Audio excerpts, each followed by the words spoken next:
രാജ്യത്തിന്റെ 15ാം ഉപരാഷ്ട്രപതിയായി NDA സ്ഥാനാർത്ഥി CP Radhakrishnan തെരഞ്ഞെടുക്കപ്പെട്ടു. 452 വോട്ടുകളാണ് CP രാധാകൃഷ്ണൻ സ്വന്തമാക്കിയത്. ഇന്ത്യ സഖ്യത്തിന്റെ സ്ഥാനാർത്ഥിയായ സുദർശൻ റെഡ്ഡിക്ക് നേടാനായത് 300 വോട്ടുകൾ മാത്രമാണ്. രാഷ്ട്രപതി ദ്രൗപദി മുർമുവും പ്രധാനമന്ത്രി നരേന്ദ്രമോദിയും CP രാധാകൃഷ്ണനെ അഭിനന്ദിച്ചു. CP രാധാകൃഷ്ണന്റെ പതിറ്റാണ്ടുകളുടെ രാഷ്ട്രീയാനുഭവം രാജ്യ പുരോഗതിക്ക് ഉപകാരപ്പെടുമെന്ന് ദ്രൗപദി മുർമു സമൂഹ മാധ്യമത്തിലൂടെ വ്യക്തമാക്കി. പാർലമെന്ററി ജനാധിപത്യത്തെയും ഭരണഘടനാ മൂല്യങ്ങളെയും രാധാകൃഷ്ണൻ ശക്തിപ്പെടുത്തുമെന്ന് പ്രധാനമന്ത്രിയും വ്യക്തമാക്കി. വിവരങ്ങളുമായി ജിഷ്ണു കൃഷ്ണൻ ചേരുകയാണ് വിശദാംശങ്ങളുമായി.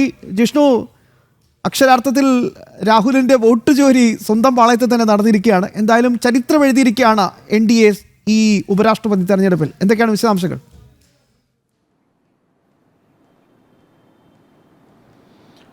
ശമ 452 വോട്ടുകൾ നേടിക്കൊണ്ടാണ് BJP NDA സഖ്യത്തിന്റെ സ്ഥാനാർത്ഥി CP രാധാകൃഷ്ണൻ ഉപരാഷ്ട്രപതിയായി വിജയിച്ചത്. അതിലും ഏറ്റവും പ്രധാനം ഈ ഉപരാഷ്ട്രപതി തെരഞ്ഞെടുപ്പിന്റെ ഏറ്റവും വലിയ പ്രാധാന്യം എന്നുള്ളത് അതിൽ പ്രതിപക്ഷത്തിന് വലിയ നാണക്കേട് ഉണ്ടാക്കി എന്നുള്ളതാണ്. അതായത് CP രാധാകൃഷ്ണൻ വിജയിക്കും എന്നുള്ളത് നേരത്തെ തന്നെ ഉറപ്പിച്ചതാണ്. അതിനനുസൃതമായിട്ടുള്ള അംഗബലം ഇതിനോടകം തന്നെ NDAക്ക് രാജ്യസഭയിലെയും ലോക്സഭയിലെയും അംഗങ്ങളുടെ കണക്കുകൾ പരിശോധിക്കുമുണ്ട്.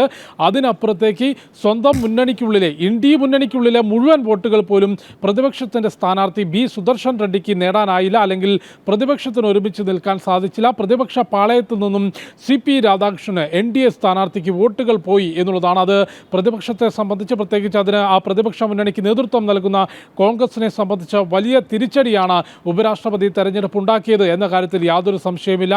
767 വോട്ടുകളാണ് പോൾ ചെയ്തിരുന്നത്. അതിൽ അസാധുവായിട്ടുള്ള 15 വോട്ടുകൾ ഉണ്ടായി. 752 വോട്ടുകളിൽ 452 വോട്ടുകൾ CP രാധാകൃഷ്ണനും 300 വോട്ടുകൾ ഇന്ത്യ മുന്നണിയുടെ സ്ഥാനാർത്ഥി സുദർശൻ റെഡ്ഡിക്കും ലഭിച്ചു. പ്രധാനമന്ത്രി നരേന്ദ്രമോദി, രാഷ്ട്രപതി ദ്രൗപദി മുർമു, മുതിർന്ന കേന്ദ്രമന്ത്രിമാർ, കൂടാതെ MP-മാർ, സംസ്ഥാനങ്ങളിലെ മുഖ്യമന്ത്രിമാർ, കോൺഗ്രസ് അധ്യക്ഷൻ മല്ലികാർജ്ജുന ഖാർഗെ തുടങ്ങി നിരവധി പേർ CP രാധാകൃഷ്ണൻ ഇതിനോടകം തന്നെ ആശംസയും അഭിനന്ദനവും അറിയിച്ചിട്ടുണ്ട്.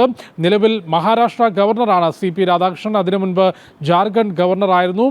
തമിഴ്നാട്ടിലെ തിരുപ്പൂരിൽ ജനിച്ച അദ്ദേഹം ബാല സ്വയം സേവകനായാണ്, അതായത് സംഘത്തിലൂടെയാണ് അദ്ദേഹത്തിൻ്റെ വളർച്ച ഉണ്ടായിട്ടുള്ളത്. 1998 BJP ഇന്ന് കാണുന്നൊരു വലിയ രൂപത്തിലേക്ക് എത്തുന്നതിന് തുടക്ക കാലഘട്ടത്തിൽ 98 തമിഴ്നാട്ടിലെ കോയമ്പത്തൂരിൽ നിന്ന് ലോക്സഭയിലേക്ക് എത്തിയിട്ടുള്ള വ്യക്തിയാണ്. 99 ആ വിജയം ആവർത്തിച്ചു. 2004 മുതൽ BJPയെ തമിഴ്നാട്ടിൽ നയിച്ചു. സംസ്ഥാന അധ്യക്ഷൻ എന്നുള്ള രീതിയിൽ തമിഴ്നാട്ടിൽ BJPക്ക് നേതൃത്വം നൽകി. 2020 മുതൽ 22 വരെ കേരള പ്രഭാരി എന്നുള്ള രീതിയിൽ കേരള രാഷ്ട്രീയത്തിലും CP രാധാകൃഷ്ണൻ സജീവമായിരുന്നു. പിന്നീടാണ് ജാർഖണ്ഡ് ഗവർണർ ആവുന്നത്. പുതുച്ചേരിയുടെ ലഫ്റ്റനന്റ് ഗവർണർ. വിവിധ നേതാക്കൾ ഇപ്പോൾ ഭാരതത്തിന്റെ 15ാമത് ഉപരാഷ്ട്രപതി ശ്രീ CP രാധാകൃഷ്ണനെ അഭിനന്ദിക്കുന്ന തത്സമയ ദൃശ്യങ്ങളാണ് ഇപ്പോൾ പ്രേക്ഷകർ ജനം TV-യിലൂടെ കണ്ടുകൊണ്ടിരിക്കുന്നത്.